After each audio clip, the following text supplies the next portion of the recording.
It's been kind of fun, Eric, to walk through remembering and reminding ourselves through this book. It's a book I wrote called 107 Things I Forgot to Say the last time I talked about worship, creativity, and music.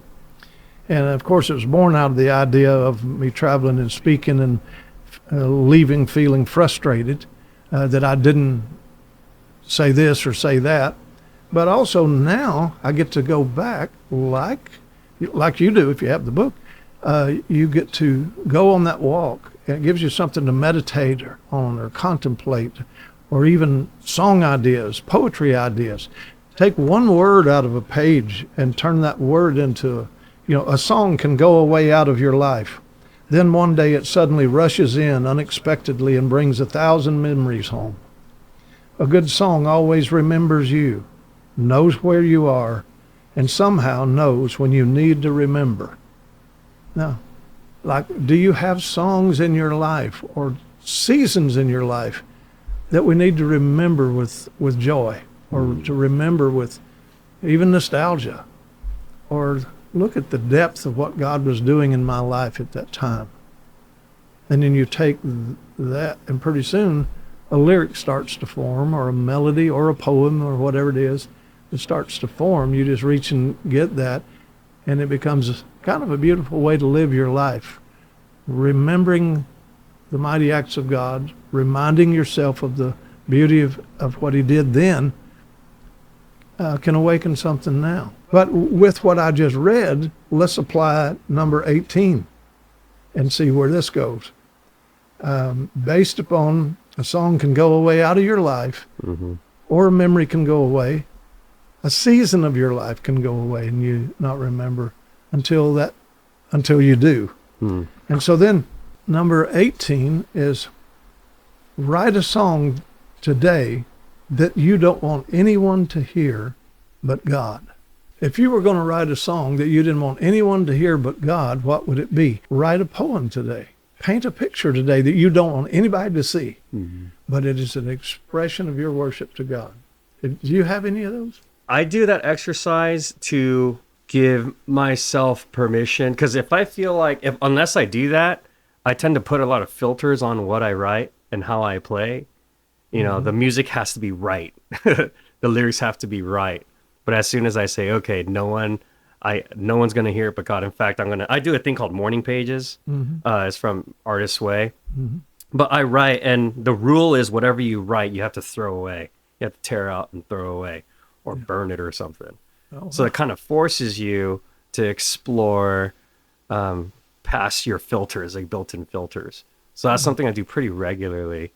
And then musically too, when I do that, I break more rules, when I know no one's going to hear this but God. And then, there's a principle that I don't want to divert too far away from our subject, but this is a principle that takes place also on the stage. Like if you got a band playing a nightclub somewhere, okay, they're going to finish at 2:00, and they've played all their cover tunes and all this, and good show, good night, everything.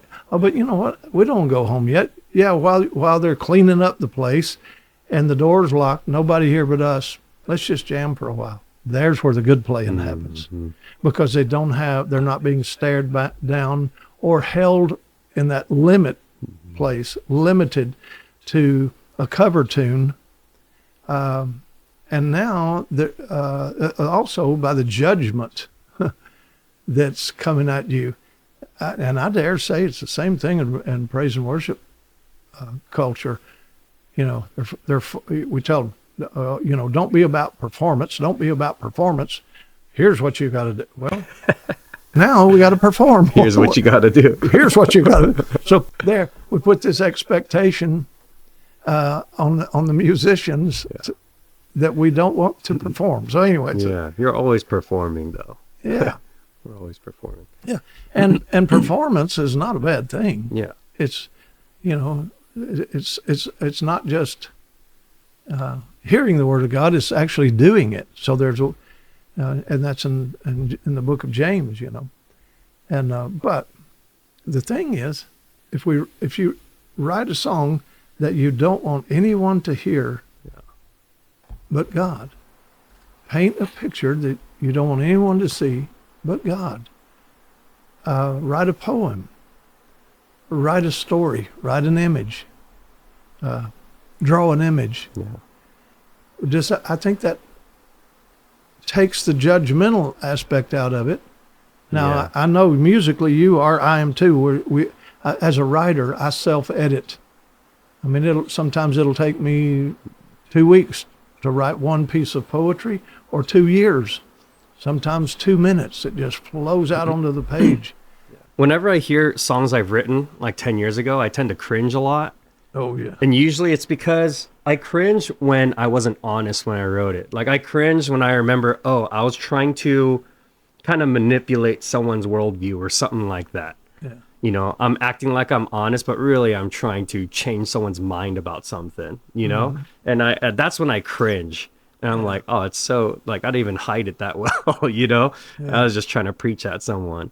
But the one looking back that I thought of when you were talking about, you know, no one but God will hear it. There was one song, I have a lot of songs like that, but there's one that I was reminded of now, even now when I hear it back. It felt honest, and it takes me back to a really important place in my life. It wasn't just for that season, but I should live that way, you know, with the same humility that season taught me. Even though I wrote it for only God, that just helped me to give myself permission to go there and be truly honest, you know. This was during a time when I was kind of rediscovering who God was in my life after doing ministry and the worship leading and all this stuff, you know. But the lyrics are, I thought I would rise to the occasion, have grace for every season. I didn't think that this could happen. My theology is failing. So I didn't rhyme because it was not for anyone else. I thought I knew all of your ways. I skipped some steps along the way. Boy, I was in such a hurry to please a God that I constructed. But you're not who I thought you were. And I'm not who I thought I was, but you still met me in the cracks of this God that I've constructed. You're not who I thought you were, and I'm not who I thought I was. Would you still meet me in the cracks of this God that I've constructed? So I think when I let go of the need to feel like I understood who God was in front of the church or whoever it is, it made me really, the season and this exercise forced me to really look at where I am with God when it's just me and him, you know. And I realized the most real moments I have with God that are actually God happens in these cracks of humility. And I thought I was always humble, but I realized my humility exists in these cracks of my life where things happen. And that's where the true humility is. And that's where God truly meets me, is in these little cracks of my life. Yeah. Yeah. You know, I think that's one of the reasons we prize the Word of God that flowed and came out of David's songwriting and poetry, but more than that, out of his life. Because, you know, you and I both, we've talked many times about how our creativity is a conversation with a life that we've been given the honor to live. Well, look at the life David was given the honor to live and how he absolutely destroyed it. I mean, with adultery and murder and dark, broken, you know, and like you know, the difference in Saul and David is when Saul sinned, it hardened his heart. When David sinned, it broke his heart. But David had already proven, imagine this, he had already proven to himself that he had the capacity for murder and the capacity to break covenants and the capacity to destroy lives. And when the reality of that hit him, he had an opportunity now to write an authentic song out of the humility of humiliation. And imagine, you know, a song you don't want anybody to hear but God. Psalm 51 was it, man. And when to come to a place of such humility that, Lord, create in me a clean heart. Oh God, renew. Please renew. Take me back past this. You can see how authentic that was. Yeah. And I defiled your presence in my life. I defiled a covenant relationship. I defiled the marriage bed. I defiled honesty. The defilement was huge, a mountain of defilement. And I think he knew he could never overcome that. And the only way he did is come back to that, find those cracks. Mm. And there were a bunch of them. And out of that song comes a song that probably, when you think about it, that would have been the one that only God should hear. And I bet he wrote a bunch that never made the book. Mm-hmm.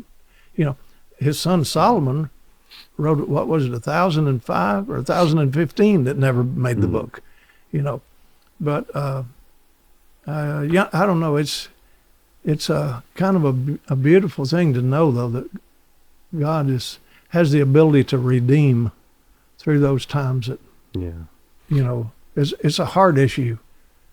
It had to become a hard issue, not a war issue or not not a sin issue. It had to become something that's in his heart. And what was in his heart? Oh God, create in me a clean heart. Oh God, renew a right spirit. And that's real renewal. It's when you can come open and honest like that, and journal and write your life and own it. And so you're right. What the enemy means for evil then is darkness, secrecy, hiddenness, and lies to create and perpetuate more and more and more and more and more of it. But that gets broken when the light is shined and humility glows out of that. But and that's Jesus. Yeah, he's always the light. Mm-hmm. Yeah.